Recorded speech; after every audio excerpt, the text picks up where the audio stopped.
Thailand south east Asia में एक देश है जिसको उसके खूबसूरत मंदिर और फ्रेंडली लोगों के लिए जाना जाता है।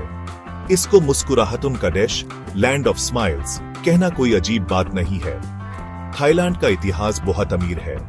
सदियों तक थाईलैंड को श्याम कहा जाता था। यह हमेशा से ट्रेड और कल्चर का एक केंद्र रहा है। शानदार मेकोंग रिवर थाईलैंड से होकर बहती है।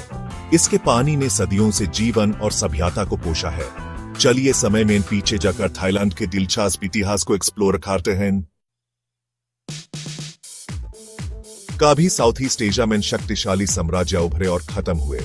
द्वारावती के लोग जो इंडियन कल्चर से प्रभावित थे, प्राचीन थाईलैंड में पलते बढ़ते रहे।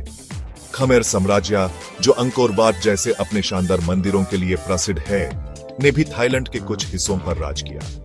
10वीं शताब्दी से थाई लोग चीन से दक्षिण की ओर प्रवास करते हुए अपने खुद के राज्य स्थापित करने लगे। इन पहले थाई राज्यों ने एक शक्तिशाली और स्थिर सभ्यता की नींव रखी।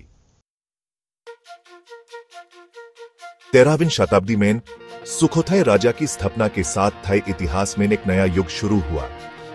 राजा रमखमहेंग, एक बुद्धिमान और न्यायप्रिय शासक, को थाई लिपि बनाने का श्रेय दिया जाता है।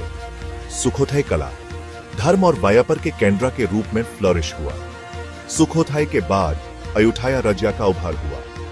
अयुठाया साउथ ईस्ट एशिया में एक प्रमुख शक्ति बन गया, जो अपने बड़े महलों और तेज इंटरनेशनल व्यापार के लिए जाना जाता था। सदियों तक अयुठाया मजबूत रहा, आक्रमणकर्ताओं को पीछे धकेला और थाई लोगों के उत्साह को प्रदर्शित किया। 1782 में थाईलैंड में एक नया वंश उभरा, चक्री वंश। राजा रमाई ने बैंकॉक की नई राजधानी की स्थापना की। चक्री राज्यों ने थाईलैंड को आधुनिक बनाया, सुधारों को शुरू किया और उपनिवेशवाद की जटिलताओं को पार किया। थाईलैंड अपने कई पड़ोसियों के विपरीत कभी भी सीधे उपनिवेशवाद के शक्ति के अंडर नहीं आया। आज थाईलैंड एक संवैधानिक राजतंत्र है।